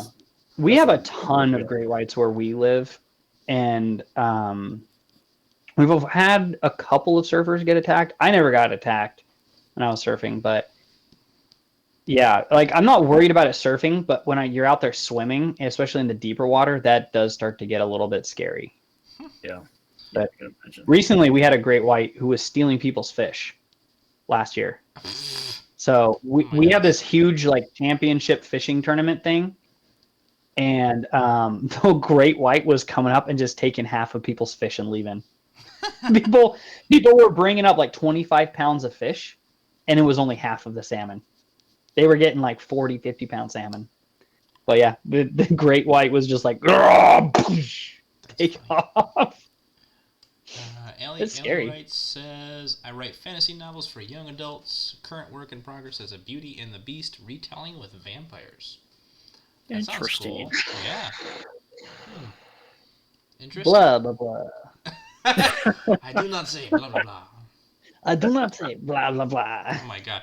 Do you know what's funny, dude? My in-law family, they all make fun of me because I have like a goofy laugh. You laugh because you know what they're saying. You laugh like my Uncle Dave. Oh yeah. Yeah. That's funny. So they make fun of me, and I'm like, come on, don't make fun of me. They're like, they always use that movie. They're like, I do not say blah blah blah. I'm like, I don't sound like that. It's funny. I like vampires. Yeah. We watched Last Voyage of the Demeter recently while we were all working. Oh yeah, that was good. That was a good movie. It doesn't stray too far, and it executes what it is super well. I was like, I like this movie a lot, and I hope what it was setting up, it continues to do. Yeah. Because yeah. I'll pay money for a new Universal MonsterVerse. Going back to those like old classics. Yeah. Man, you want to give me a classic Frankenstein? You want to give me Wolfman? You want to give me the Mummy? You want to give me? I'm in for it. Like, take my money. Right. Mm-hmm. Yeah. New Creature of the Black Lagoon. Oh my god! Just I do would- it. I Do would it like well. Yeah, I'd like to. See, I would like to see the I guess the prequel. Like, why did Dracula, or whatever, why did he have that cane? Right. Maybe they That's do a werewolf movie, or whatever. That'd be sweet. it's really interesting why he had it. Yeah. Right. When I saw that, I was like, I was nudging my buddies in the theater. I was like elbowing them. They're like, what? I'm like, you don't understand. You don't understand. Right. Definitely because it's playing off the book. So I think you can infer everything from the book. Yeah. Like, Yeah, that's true. he's obviously running out of food in that area, and he needs to move to a place with more territory, with more people and less eyes on him. Yeah. And so he gets that, he goes to London and does that whole thing with the realtor and his girl and his brides and all that Yeah. fancy stuff. That's cool. Well, yeah. Good luck with that, Ellie writes. Are you almost done? Is it something you just started?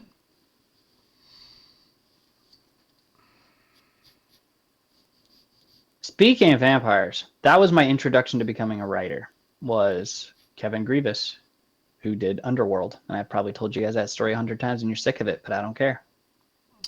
I either did not pay very good attention, or this is the first time I've heard it. Yeah, dude, the director, writer, and he starred in it for Underworld was that's where that writing document came from that I used to teach you guys. Oh, nice. That's cool. Yep. That's pretty Super good, dude. Super awesome man of the Lord. And he's not afraid to do like these cool, badass stories, right? Cool. Yeah. I love that guy. Like, super cool dude. That's cool. But yeah, he played Rise, the werewolf in Underworld. He's in like the subway scene at the very beginning Yeah. where they're fighting. Oh, okay. Super crazy deep voice. I'm trying to think of how I would draw Spider-Man explaining something. I don't want to just draw his head twice, right? That seems like a cop out. You could just explain it while he's traversing and moving. That's a good idea. Like swinging, Is that what you mean? Swinging would work. Wherever he's got to go, get him there and just have him talking along the way. Okay. It doesn't necessarily have to be super profound, just well executed. Yeah. All right. Let me find. Let me see. Actually, I got a Spider-Man comic right next to me. Let's see what we got.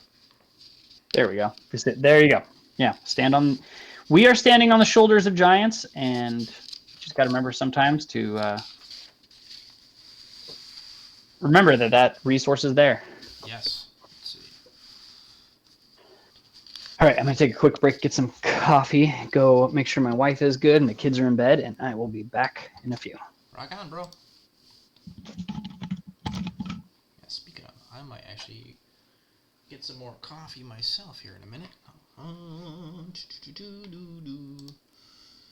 All you coffee drinkers. Yeah, this is my 4th cup, man. I used to be another there. one. You used to? What happened?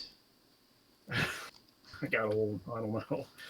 Oh. I got to a point where that's where I was getting those heart palpitations and all that jazz. Oh, that's right. Yeah.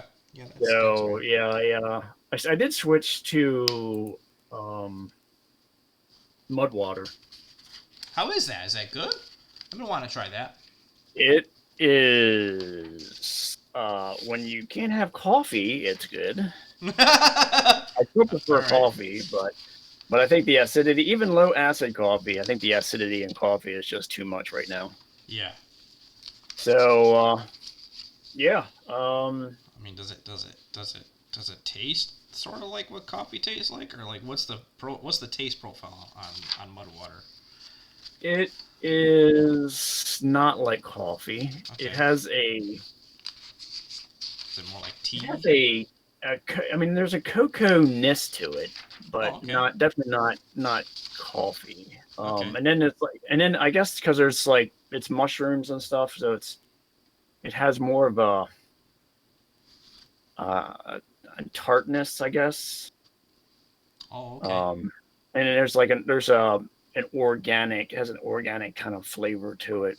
But yeah, it's definitely a unique taste to it. Yeah. I'm used to it. I've heard some people say it tastes like vomit.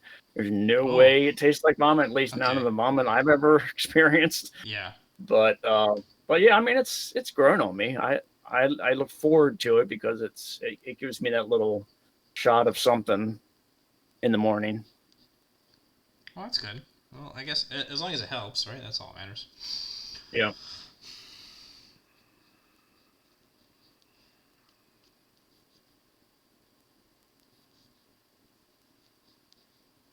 Let's see. I like.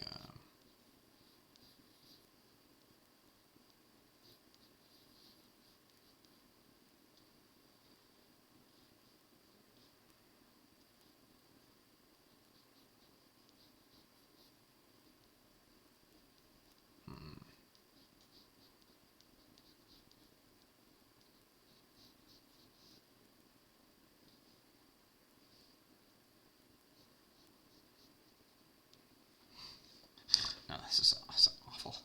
Awful pose. I don't know how to interpret this one. This one's kind of weird. This is a wonky pose. I was like, that Did would be Bray tell interesting. you that we got the glasses ordered? Yeah, I heard. Yeah, Bray was saying that yesterday.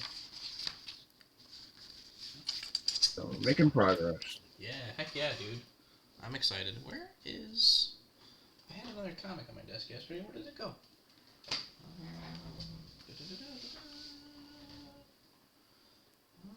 Hold on, I got another Spider-Man comic right behind me.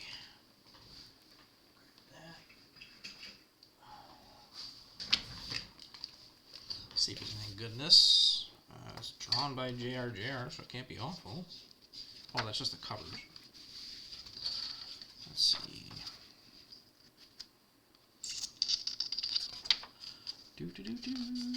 I kind of like this Spider-Man in the underworld thing. I thought it was kind of cool. It was a neat story.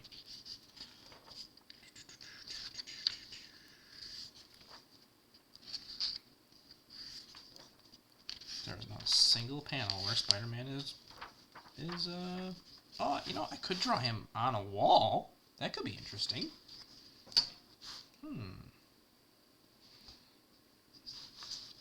I mean, he goes from hanging upside down, you know, and then the next panel could be him on the wall, right? I mean, that makes sense for his character, right?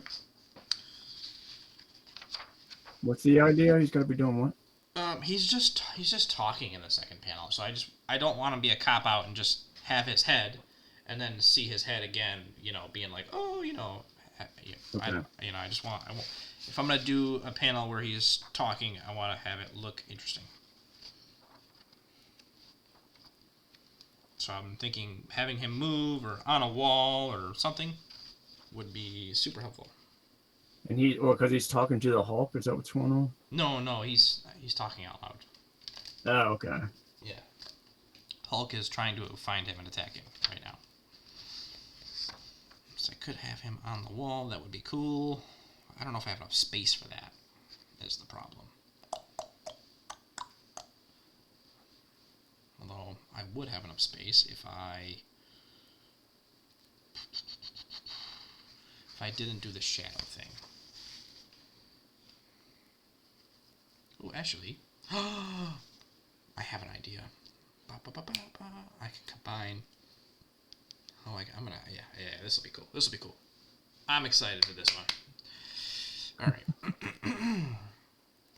So he's gonna be. I'm gonna have him on the wall. Goodness, I wish I could flip this image so I could reference it better, but.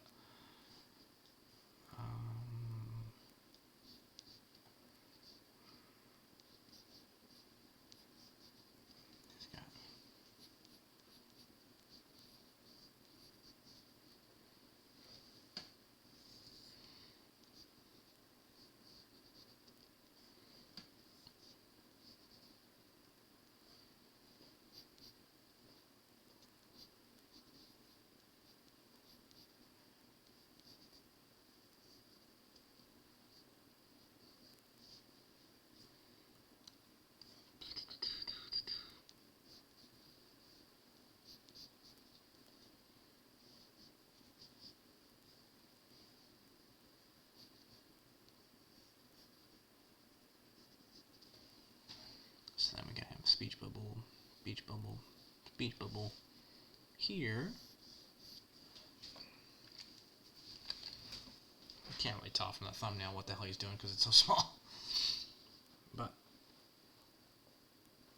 I can tell. That's all that matters. Alright, let me go get another... What time is it? 11:46? Yeah, let me get one more cup of coffee, so I'll be right back. Let me put up a be right back thing.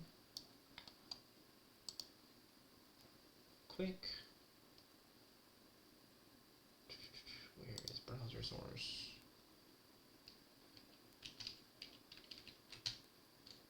Be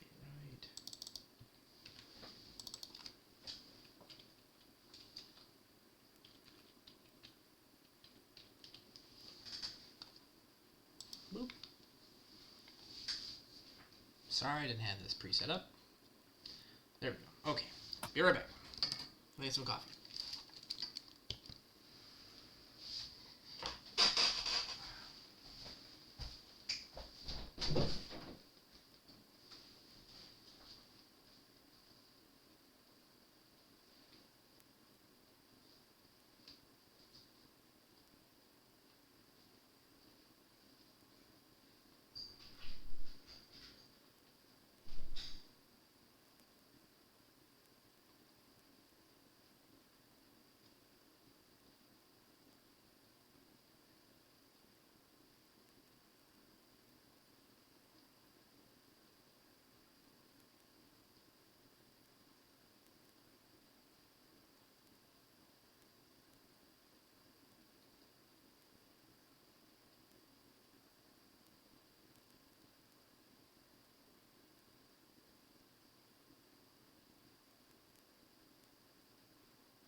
Alright, I'm back.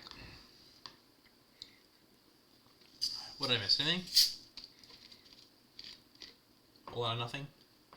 You missed it all. Oh, man. Well, that's stinky. Decided to not go with coffee. It's getting kind of late, and I'm not at the point where I need to pull an all-nighter yet. Eesh, I don't even like the sound of that one. Oh my god, I don't know. Were you around? Was it? That was last Wednesday, I think, or Tuesday. I don't know. But yeah, it was. I pulled an all-nighter. I was up till like I mean, it wasn't a complete all-nighter, but like 4:30. I had like a 6-hour stream. It was crazy. Really? Oh yeah. Oh yeah. All right, so I'm gonna do. I was just working on the pages,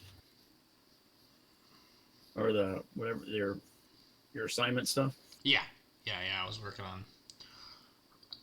A Superman piece. Um. I don't remember seeing that one. Yeah, I got it right here. Hold on. It turned out okay. Superman himself looks like poop. Here, I'll move it a little bit. There you go. Okay. Oh man, look at that perspective though. Holy shit. Yes, that took me many hours to do. So yeah, it was fun. It was fun. I definitely threw myself out of the comfort zone on that one, and it's funny. I spent all this time on the perspective, and Ryan said nothing about the perspective. Because it was I good. think, yeah, I think he said this is good, and then he was like, but then he very quickly moved on, like, flip it. It looks like poo.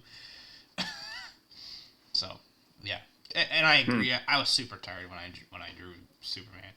I just could not. I could not nail it down. So yeah, he's like, I don't actually remember what his actual critique was on this one. I don't know. I gotta go back and watch it. Oh, I was so tired. And, yeah, I was tired. I was a wreck. Here's my hot take. What's that? I strongly believe in. I mean, there is absolute value in learning the core concepts, the core principles. Yeah. But I also absolutely believe in using the tools that we have to our advantage, and like perspective work. I certainly could just start on paper, draw the vanishing points, go through all that rigmarole, but it's I don't know at this stage of my life if I need to go back through all the basic principles of perspective. I think I have a understanding of it enough that now I can go into Clip Studio, set my vanishing points, and have those lines guide me. And even if I need to go, print it out later, I still believe in, like, that's a tool that's right there. Yeah. Make use of it. It helps speed you up. And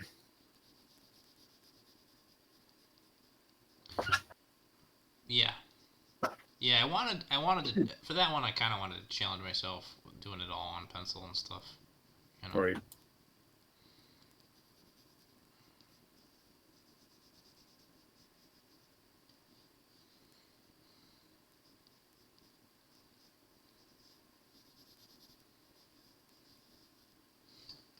So I think I'm just gonna cut off the torso there, and then show him in Raged Out.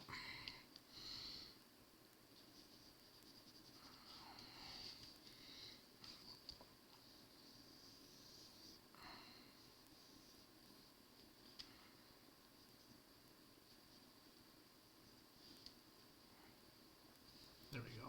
I like that.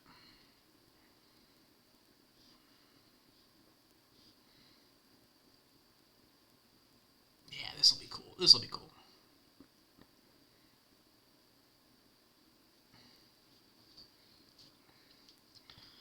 And I don't know. When you think of Hulk Raged Out, do you think I kind of think of him like, with his arms back, fist clenched, peeved, kind of like, What do you think of when you're thinking him fully enraged?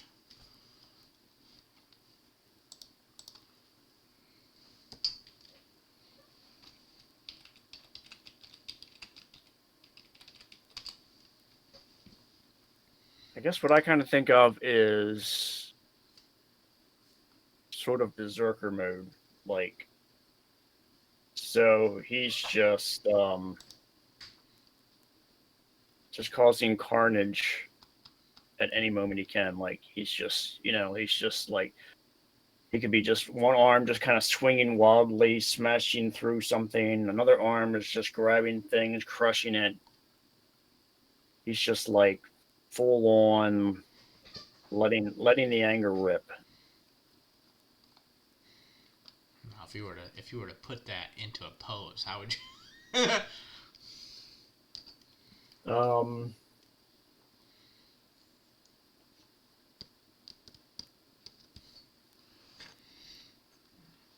Well, this one's not bad actually. Let's share this one. Can I just pop it in here? No, I cannot.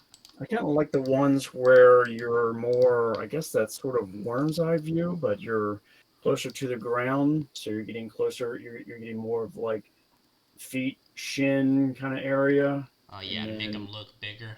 I get what you're saying. Yeah, Yeah. he just looked monstrous, and That was my first thought. Was like his arms back, looking up at him.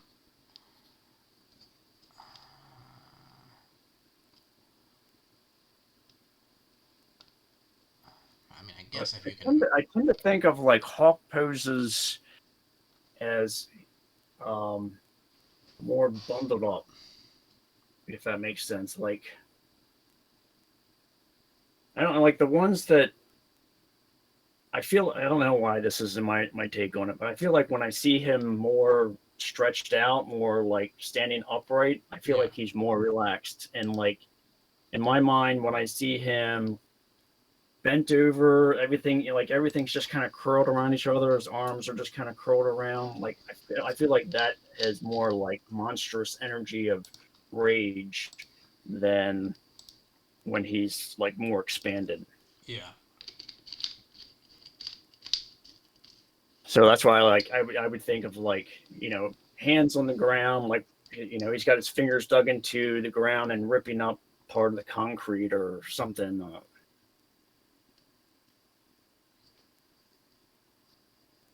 Okay.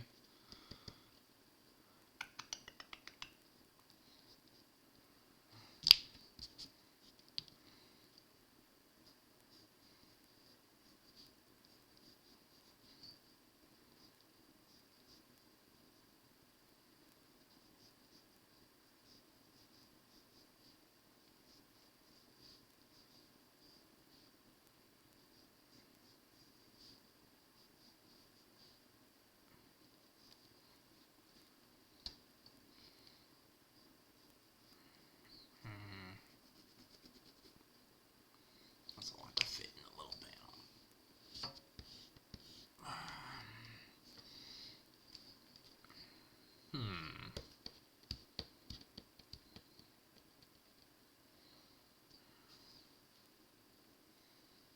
So I should do.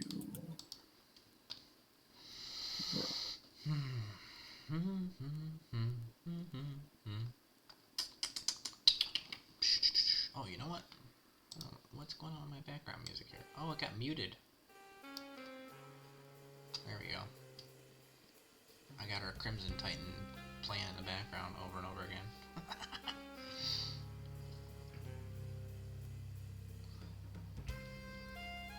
Well, Bray's got to put more on here. There's not enough. Oh, wow. A lot of comments on this. That's surprising.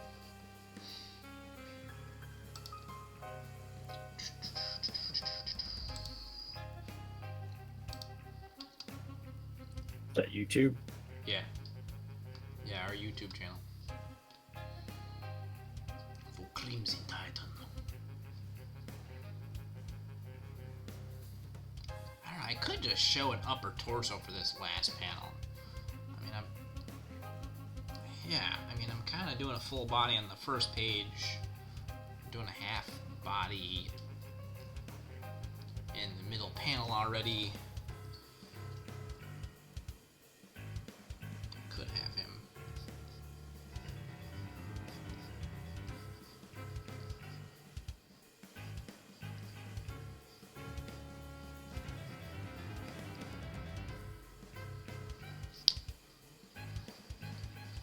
I gotta look the wrong way. Could have him.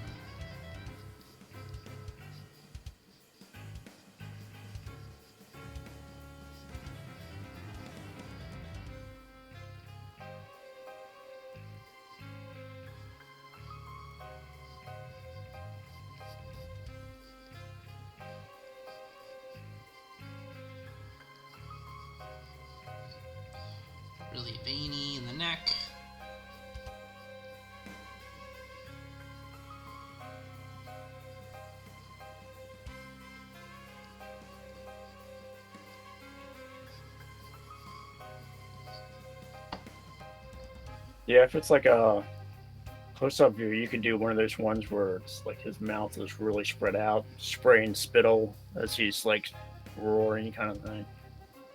Yeah, yeah.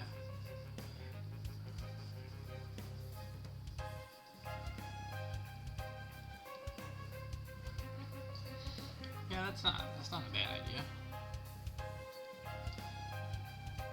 don't know. I kind of. All right, I like these top two panels. I'm not sure I'm in love with these two yet.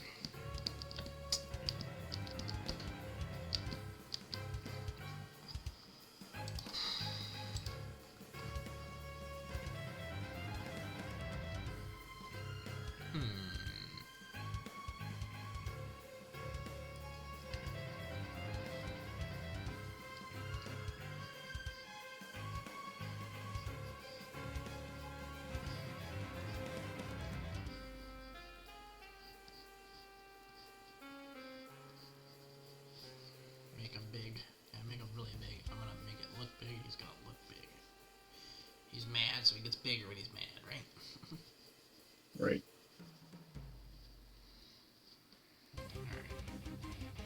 I don't know. I feel like I could get away with that. I like that. I gotta figure out maybe a better pose for this middle panel though. But I kind of like. I kind of either like having Spider-Man like his head and then like Hulk in the background somehow, or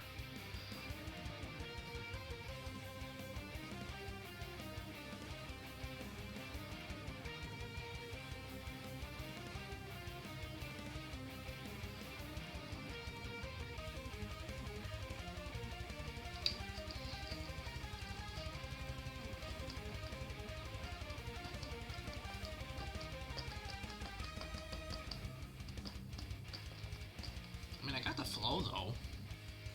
The flow works pretty well. I mean, the flow works pretty well on almost all of it, honestly. A few things, a few adjustments here and there, but.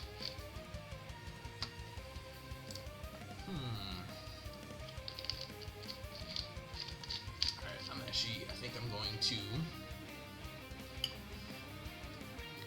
kill the stream. No. So give me 1 second here. Let me find somebody to raid real quick. And I'll say my goodbyes.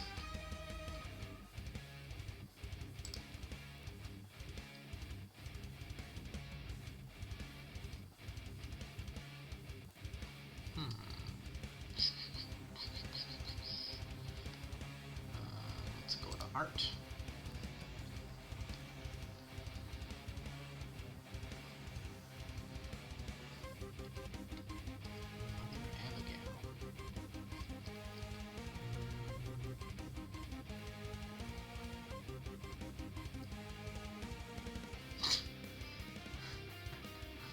Alright, so. You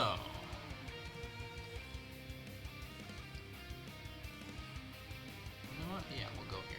This looks cool.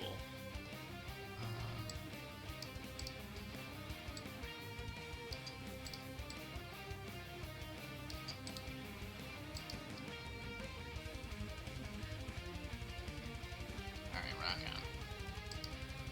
Alright guys, thank you for tuning in. For everybody who tuned in, I'm gonna be popping off here. We're gonna raid Obsidian. What's his name? Obsidian Grave, I think is what it is. A Grove, Obsidian Grove. I will be on Friday night, same time, 10 to 12. And I look forward to hanging out with y'all. Anyways, you guys have a great night. Looking forward to continuing some more panels and pages with you. And yeah, have a great night. Peace. Goodbye. Let's do that. Let's see, raid is /raid. Is that what it is? Oh my god. I think that's right. This raid's been created. Let's raid it. This guy looks like he's doing some good work. Let's check it out.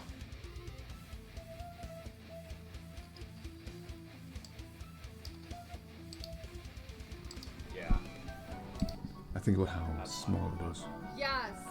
In the way that Thumbs down to all these jump countries are forward. so connected in a way that's so Who here cool. thinks they're walking around with 90% That's of a shit in the weekend. That's so rude. Sparky, is this where you Sparky, is this where you hang out to avoid being serenaded by the Backstreet Boys? Is that what you play, Steve? Do you play some Can't do Backstreet much Boys? with Amber in the lab after you scanned Hey it there, and dated Sketching it, the Beast. Thank you and I for the don't great mean taking it to dinner. Yeah, that's cool art. I like that. I don't know if I want to leave Japan. I just don't feel that safe. You got to fight, Maddie Holmes, for your right to party. I feel like Japan is, well, not more unsafe than other areas. That was weird. Oh, I had 20 Twitches open. That was strange. I have a lot of Canadian friends who are night owls.